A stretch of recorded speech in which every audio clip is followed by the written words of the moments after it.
हमारे यहाँ 2 लोगों की हत्या हो गई, कत्लेआम हो गया सोंधी वार्ड नंबर खिदसराय में।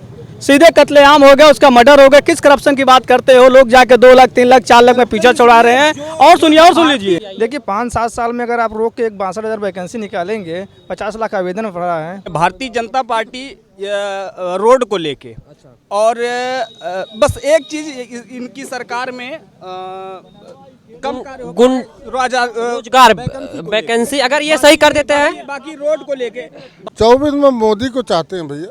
मोदी जी को, मोदी जी के काम से खुश हैं? मत तो नहीं, लेकिन उन्हीं को चाहेंगे। नहीं, राम मंदिर ठीक है, वो तो अपने श्रद्धा की बात है, धर्म की बात है, सबका अपना अपना श्रद्धा होता है और हर धर्म के लोगों का सम्मान भी होता है, सबका अपना अपना एक विश्वास होता है। नमस्कार दोस्तों, स्वागत है आप सभी का द भारत इंट्रोड्यूस में। मैं सचिन यादव आप सभी का स्वागत करता हूं। आज हम उपलब्ध हैं जौनपुर ज़िले में और जौनपुर से लगभग 10 से 15 किलोमीटर दूर पे एक लपरी गांव पड़ता है, तो वहां पे हम उपलब्ध हैं और 2024 का क्या है माहौल, जनता का मूड जानने के लिए आए हैं। आइए, कुछ लोग हैं हमारे साथ मौजूद, उनसे बातचीत कराते हैं। आपका नाम क्या है? डॉक्टर देवेंद्र यादव। तो 2024 में क्या है आपका राय? 24 में मोदी को चाहते हैं भैया। मोदी जी को, मोदी जी के काम से खुश हैं? मत तो नहीं, लेकिन उन्हीं को चाहेंगे। क्यों, कुछ उनका अच्छे कोई इसकी प्रक्रिया नहीं करेंगे। क्यों? हम उनको मत देंगे। मतलब वो वैसे ही आपको पसंद है, खाली मत देंगे? वो देवता है हमारा जौन बाटे, बस इतने जौन देवता को फिर जौन बार बार उसको जौन बाटे, लेकिन उत्तर प्रदेश में हम उसको नहीं चाहते जौन, बस यहीं से पड़ा। मुख्यमंत्री जी को। तो हमारे साथ चाचा जी उपलब्ध हैं। चाचा जी, आपका शुभ नाम? हमारा नाम रामजस प्रजापति। किस 2024 में किस तरफ जा रहे हैं? 2024 में हमारे वोट देने से कोई न हारेगा न जीतेगा। गांव की जनता जिस संसद को चुनेंगे ज्यादा से ज्यादा लगभग 10 साल हो गए मोदी सरकार को, भाजपा सरकार को, तो आप उनके काम से खुश हैं कि नहीं? सरकार यहाँ नहीं आते, यहाँ के सांसद और विधायक काम करते। तो विधायक यहाँ के गिरीश चंद्र यादव जी हैं, तो उनके काम से आप खुश हैं कि नहीं? गिरीश चंद्र यादव तो बहुत कुछ बनाए, लेकिन हमारे यहाँ के संसद जो है सांसद राम सिंह यादव, वो तो गठबंधन से, उनकी सरकार नहीं है, उनकी सरकार इस समय तो नहीं है, बसपा से है वो। तो गांव वाले ज्यादा से ज्यादा जिसको चुनेंगे उसी को, हम 10-12 वोट हमारे घर में है, हम उसी को दे देंगे। इसलिए देंगे कि हमारा आपका कुछ खुद का मूड नहीं है? खुद गांव के लोगों के, हाँ, गांव के लोगों ज्यादा से ज्यादा जिसको देंगे ताकि वह हो जाए। तो आइए कुछ गांव का माहौल से भी बात करते हैं। तो आप इस 2024 में जो लोकसभा चुनाव होने वाला है, एक तरफ एनडीए है, एक तरफ इंडिया है, तो आप किस तरफ जा रहे हैं? देखिए ये तो अभी वक्त ही बताएगा कि हम लोग किस तरफ जाएंगे। ठीक है, एक तरफा किसी को अभी कुछ नहीं कहा जा सकता है, बट ये है कि हमारी मांगे जो है रोजगार को लेकर है, शिक्षा को लेकर है, बाकी राम मंदिर और मस्जिद को लेकर हमारी कोई विवाद नहीं है। ठीक है, हम लोग हिंदू मुस्लिम सब एक दूसरे के संपर्क। अभी तो 62,000 पुलिस की भर्ती भी आई। देखिए 5-7 साल में अगर आप रोक के एक 62,000 वैकेंसी निकालेंगे, 50 लाख आवेदन पड़ा है, 62,000 सीट आई हैं। ठीक है, तो इसमें कितना मतलब पैसे कम से उससे कोई मतलब नहीं है, लेकिन इतना आदमी 5 साल 7 साल वेट करके जो उस लायक नहीं होगा, तो जिससे मान लीजिए किसी कोई को इलाहाबाद भेजा गया पढ़ने के लिए, ठीक है, उसके घर वाले इतना सक्षम नहीं है, 5-7 साल अगर नहीं रोक पा रहे हैं तो बेचारा घर चला आएगा। वो तो कह रहे हैं हर साल 2 करोड़ युवाओं को रोजगार देने की वादा कर रही है सरकार। देखिए रोजगार देने का वादा करना और देना अलग चीज़ है। ठीक है, अब सेवा योजना एक वैकेंसी साइड निकाली गई है, उस सेवा योजना पे आप ऑनलाइन कर दी, इसका मतलब ये थोड़ी कि आप रोजगार पा गए हैं।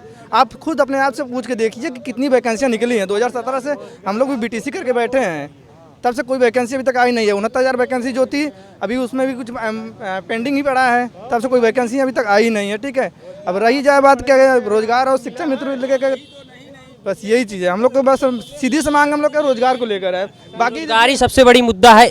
आप इस देखिए, ये हम कहना चाहेंगे कि उत्तर प्रदेश में वैकेंसी की बहुत आवश्यकता है, क्योंकि अगर इतने लंबे समय तक वैकेंसी नहीं देंगे तो बहुत से ऐसे मेधावी छात्र होंगे जो तैयारी कर रहे होंगे और ओवर एज हो जाएंगे। नहीं, राम मंदिर ठीक है, वो तो अपने श्रद्धा की बात है, धर्म की बात है, सबका अपना अपना श्रद्धा होता है और हर धर्म के लोगों का सम्मान भी होता है, सबका अपना अपना एक विश्वास होता है। और सरकार तो कहती है कानून व्यवस्था हमने सही कर दिया, सड़कों की जो है जो मरम्मत की है। जी जी, क्या कहेंगे आप? देखिए भारतीय जनता पार्टी रोड को लेके और बस एक चीज इनकी सरकार में कम कार्य हो गुण रोजगार रोजगार वैकेंसी अगर ये सही कर देते हैं। बाकी रोड को लेके बहुत तगड़ा विकास हुआ है। हमारे क्षेत्र के जो विधायक है माननीय श्री गिरीश चंद्र यादव जी, इतने लोकप्रिय नेता हम नहीं देखे अभी तक। उनको गली गली मतलब जैसे हर वर्ग के लोग वहाँ पसंद कंधे से कंधे से कंधा मिला के चलने वाले नेता हैं और बहुत बहुत अच्छा कार्य किया गया है। उनसे पूरी तरह से खुश हैं जनता भी, जहां तक हम देखने को मिलता है, और हम सब भी खुश हैं। बस इस सरकार से इतनी दरख्वास्त है कि ये वैकेंसी पे ध्यान दें, क्योंकि पढ़ने लिखने का मतलब जब वैकेंसी ही नहीं आएगी तो न जाने कितने लोग ओवर, जैसे अभी हाल ही में पुलिस वाली वैकेंसी आई है 62,000 वैकेंसी पे 50 लाख आवेदन हुआ है। अब इसमें जो हाई क्वालिटी के लोग प्रिपरेशन कर रहे हैं, जैसे यूपीएससी तक के लोग इसमें अप्लाई कर दिया यूपीएससी में, ठीक ना। अब सोचिए, अब जो इतने हाई लेवल के जब स्टूडेंट उसमें बैठेंगे तो भाई ये तो पुलिस की जो है ये तो नॉर्मल प्रिपरेशन के लिए भी नॉर्मल भी हो जाता है, तो उसमें ज़्यादा लोग तो ऐसे ही छट जाएंगे और कुछ लोग तो एज को लेके छट जाएंगे।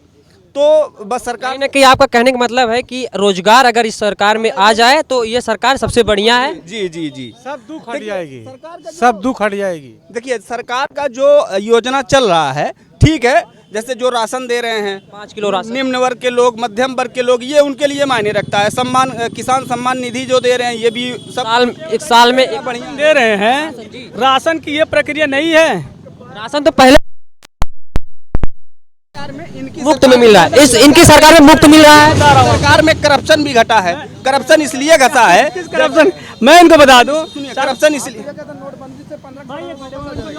जी कि करप्शन घटा है। हमारे यहाँ 2 लोगों की हत्या हो गई, कत्लेआम हो गया सऊदी वार्ड नंबर खितासराय में, सीधे कत्लेआम हो गया, उसका मर्डर हो गया। किस करप्शन की बात करते हो? लोग जाके 2 लाख 3 लाख 4 लाख में पीछा छुड़ा रहे हैं। और सुनिए, और सुन लीजिए पूरी बात धनराशि उनके तक पहुंचाई जाती है। पहले 20 आपसे बता दें, हमारे यहाँ एक मिनट में बता दूं, जानकारी इनको बता दूं, करप्शन की बात। योगी जी ने लोगों को क्या दिया? राशन दिया, आवास दिया। सुन लीजिए, 2.5 लाख उन्होंने दिया। जब उन्होंने 2.5 लाख दिया तो सीमेंट बालू का रेट ऐसा भगाया कि प्रत्येक बंदा, ऐसा कोई घर का जाकर पूछे 2.5-3 लाख कर्जे में ना हो। पता है कल ये जो 2.5 लाख लिया हो, लेकिन इनकम तो पर पर्सन इनकम भी तो बढ़ा है। पर पहले अरे पब्लिक पहले तो पैसे की कीमत भी तो कम थी। अच्छा, पहले पैसे की नहीं, पैसे की वैल्यू थी, इस समय पैसे की वैल्यू कम है। इस समय कड़वा तेल कितना लीटर लेते हैं आप? वही 200 के लगभग। 200। इसके पहले कितना था? इससे होता क्या है कि अगर अवकाश से ज़्यादा काम हम कर लें जो हमारे लिमिट से बाहर है तो चीज़ें एक का 13 मुझे भरना पड़ेगा। हमारे प्रधानमंत्री जी देखिए इतना कर्ज ले लिए, अपने कहा प्रत्येक बंदा 1,07,500 रुपया कर्जदार है। यहाँ जितने लोग हम खड़े हैं, आप पता कर नेट पे अभी सर्च कीजिए, अभी निकल के आएगा। और इसके पहले जो कार्यकाल, देखिए मैं किसी का विरोध नहीं कर रहा हूँ, वक्ती तौर की मैं बात कर रहा हूँ, पर जब इन्होंने इतना ले लिया है कि श्रीलंका से बुरी स्तर आने वाला सिस्टम आना। रीजन क्या है? देने के लिए कुछ नहीं है, लेने के लिए बहुत कुछ है। वो तो कहते हैं अपना जीडीपी बढ़ रहा है। यही तो दिक्कत है, मुँह से बहुत कुछ बढ़ रहा है, मुँह से बहुत कुछ, मुंह से खाली बोली जा रही है। भाई मुँह से बहुत कुछ बढ़ रहा है। हम धन आना चाहिए कि नहीं? काला नोटबंदी हुई थी, काला धन काला धन आया, 15 लाख आया आपके अकाउंट में। हमारे तो नहीं आया। आपके आया भैया? भैया अमित शाह जी ने कहा मेरी जुबान फिसल गई थी, वो 15 लाख वो एक जुमला था, अच्छी खासी वीडियो है। हाँ, जी जी, लेकिन क्यों था मेरे पास? बस चुनावी जुमला था। यही तो दिक्कत है। अभी इसका मतलब वो भाजपा जनता को बेवकूफ बना रही है। नहीं, अभी भी हर किसी को समझना चाहिए, जब सारी बात जुमला है तो क्यों विश्वास करो भैया? एक सही नेता लाओ, किसी भी पार्टी का हो, तो आपको पता है सब जुमला। राम मंदिर से आकर्षित होकर वोट दे रहे हैं। यही तो दिक्कत है। और इसका सबसे बड़ा सिस्टम है एजुकेशन का ना होना। और कहा गया है एजुकेटेड पर्सन रिस्पेक्टेड एवरीवेयर। अगर आपके पास एजुकेशन है तो आपकी इज्जत पूरी दुनिया में, यही गवर्नमेंट चाहती है, या कोई भी गवर्नमेंट। अगर एजुकेशन नहीं तो आपकी इज्जत नील बटा सन्नाटा है। और मेन मुद्दा अभी 14 साल 16 साल की मैं बात करूं, गवर्नमेंट ने क्या किया, अभी मैं जस्ट बोला हूं, एक भाई साहब बना रहे थे, उन्होंने कहा 14 साल से लेकर 16 साल के लड़कों की कोचिंग बंद। रीजन क्या? स्कूल में कितनी पढ़ाई होती है आपके भी घर के लोगों को पता होता। जब स्कूल में बच्चा नहीं पढ़ता, चल भाग कोचिंग पढ़ ली, तो कुछ ना कुछ वहाँ से मिल जाता। अच्छा, उनको क्या दिक्कत है? दिक्कत ये कि जो पढ़े लिखे बेचारे बेरोजगार थे, कुछ सिस्टम उस्टम खोल के चला रहे, तो उनको उससे भी प्रॉब्लम है कि 4 पैसा मत कमाओ, खाली राशन 5 किलो लो, और जो बराबर 2-4 किलो मिल रहा है मार कर आराम से बने रहो। मतलब बेरोजगारी का सिस्टम इतना खराब कर दो, अब उनका स्तर क्या पता, सीधा वार है एजुकेशन पे, सबको अशिक्षित बना दो। अशिक्षित रहेगा तो अपना अधिकार नहीं मांगे, कोई बात नहीं। लेकिन वो तो कह रहे हैं हमारे सामने कि कोई विकल्प नहीं, विपक्ष के पास, विपक्ष पूरी एक हो चुकी है, उनके पास मैं केंद्र की बात करूँ, इतने लोग हैं, आपको कौन पसंद है बताइए इंडिया गठबंधन में? देखिए मैं किसी भी पार्टी को पसंद है, मुझे एक ऐसा आदमी चाहिए किसी भी पार्टी को। अरविंद केजरीवाल जो है शिक्षा व्यवस्था में नंबर 1 दिल्ली है, इसीलिए तो चाहते हैं उनको प्रधानमंत्री बनाना हैं। ऐसा ही बंदा तो चाहिए, पढ़ा लिखा, जिसको हमारे बता रही जितने भी लोग हैं, आप सुनिए मेरी बात, जितने भी लोग बैठे हैं, चाहे वो बीजेपी चाहे सपा को, मैं तो ये कहता हूं उनके लिए नियम खत्म कर दो। हम एक चपरासी पेपर दो, एक बार साला 10 इंटरव्यू पास कर, तब तो नौकरी मिलत बा। इन लोगों के लिए क्यों नहीं ऐसा रूल? मंत्री बनना, मुख्यमंत्री बनना, तुम भी चलो दो, पेपर दो, कंपनी। क्या आपको लगता है कि मोदी का विकल्प इंडिया गठबंधन में अरविंद केजरीवाल ही हो सकते हैं? देखिए केजरीवाल, अखिलेश यादव क्या यूपी के तो वो है, यूपी मैं एक यादव से बड़ी पार्टी के कहूंगा। सुनिए, अगर मैं ये बात कहूंगा अखिलेश यादव, तो देखने वाले यही कहेंगे यादव के ना तो अखिलेश यादव के नाम ले रहा, और सही बता उससे बेहतर तो यूपी में कोई है। लेकिन अभी लेकिन एक बात बता दूं आपको कि अभी मध्य प्रदेश में फिलहाल मोहन यादव बीजेपी के ही हैं, उनको सीएम बना दी, तो बीजेपी कहती है मतलब मैं किसी के साथ सबका विकास। यही तो इसीलिए ना, क्या नाम है आपका, भी जो राम मंदिर स्थापित किए हैं, राष्ट्रपति जी को नहीं बुलाया गया ना, द्रौपदी मुर्मू जी को, द्रौपदी मुर्मू को इसीलिए ना, जातिवाद दलित थे इसलिए नहीं बुलाया। यही तो दिक्कत, आप समझदार है, राष्ट्रपति का पद बहुत बड़ा पद होता है, उसको कोई इज्जत है नहीं। बताइए उस बंदे को आप क्यों नहीं देखते? सीधा यहाँ जातिवाद है, हम यादव है तो बीजेपी विरोधी है, सीधा सा सिस्टम है। आपके माइंडसेट आप लोगों का हो गया। आपके क्षेत्र के विधायक तो गिरीश चंद्र यादव जी, यही तो कह रहा हूँ आपको, उनके पास इसीलिए यादव इसीलिए संपूर्ण रूप से अपना काम नहीं कर पा रहे हैं, ये भी जान लीजिए। यादव अपनी चीजें रख नहीं पा रहे लोगों के अंदर, क्योंकि दिमाग में एक दूसरी चीज है। यहाँ इसलिए दे दिया कि देखिए टिकट कैसे मिलता आपको पता है, ये देखा जाता है किसका बाहुबल, किसकी क्षेत्र ज्यादा है, यादव का क्षेत्र तो यादव किसी टिकट पकड़ा दो, वो भले पद पे हैं लेकिन अपने अनुसार वो काम नहीं कर पा रहे, चाहे उनको भाई बुरा लगे चाहे अच्छा लगे। अब गिरीश चंद्र यादव जी अपने क्षेत्र में अच्छे नेता हैं। अभी नरेंद्र मोदी जी ने कहा था कि चर्चा लिया था एक खुटानवा रोड, भैया आप देखेंगे, उन्होंने कहा था मैं इसको गोद ले रहा हूँ। मुझे समझ में नहीं आता, वहाँ कई गोद नहीं भरानी, 2 लड़का गोदी नहीं भरानी।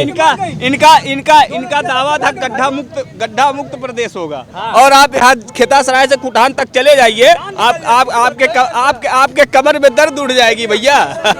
चीज है इस सरकार में क्या है, सुनिए मैं आपको बता दूं। हाँ, इस गवर्नमेंट में ये है, मेरा अपना मानना इस गवर्नमेंट में है कि जितना ज्यादा आप मंदिर मस्जिद में उलझाए रहेंगे उतना बेहतर हमारी दाल रोटी चलती रहेगी।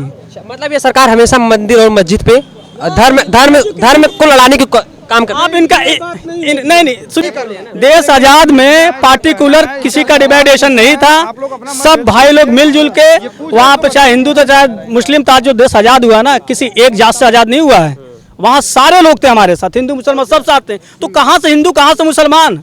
यहाँ ये हम कहते हैं कि हिंदू खतरे में, काहे के खतरा भैया? देश में रहते हैं जहाँ हिंदू मुस्लिम सिख ईसाई हम सब हैं भाई भाई, अरे धर्म के क्या बात लेते। 3 कलर है तिरंगे में भाई, 3 कलर है, एक तो भगवा कलर है, दूसरा सिख है, और तीसरा हरा झंडा है, तो सब मिला हुआ है ना भाई एक तिरंगा। तो कैसे हम भाजपा सरकार भी तो कहती सबका साथ सबका विकास, कैसा भेदभाव हो रहा है भाई? कौन सा विकास, कहाँ का विकास? विकास कौन है भाई? हाँ, विकास बताओ भैया, विकास है कहाँ? मेरे एक मित्र हैं, बड़े अच्छे मित्र हैं, बीजेपी के कार्यकर्ता हैं, बहुत अच्छे दोस्त हमारे। मैं उनसे एक दिन पूछा, एक दिन मैंने उनसे पूछा यूपी की वैकेंसी है, हमके क्या उम्र है? कह रहे भैया हमारी उम्र ये खत्म हुई, हम तब काम बैठे और हो जाइए सरवा, वैकेंसी तब आए। हमके चला देखा कहीं फिर सभा बैठा तो कुर्सी से पूछा जा क्या करी, करत रहा काम, कहीं इनका पीड़ा सबको रहा, दर्द सबको, लेकिन कोई बयान नहीं कर रहा। तो किस मुद्दे पे आप इस बार एजुकेशन मूड बना लिया? मोस्ट पावरफुल एजुकेशन से बेहतर को जब तक भैया ने अभी तक जुड़े रहे हमारे साथ चुनावी सर्वे के लिए, और मैं सचिन यादव इस वीडियो को यहीं पे समाप्त करता हूँ। मिलते हैं अगली वीडियो में, तब तक के लिए टाटा बाय बाय, जय हिंद।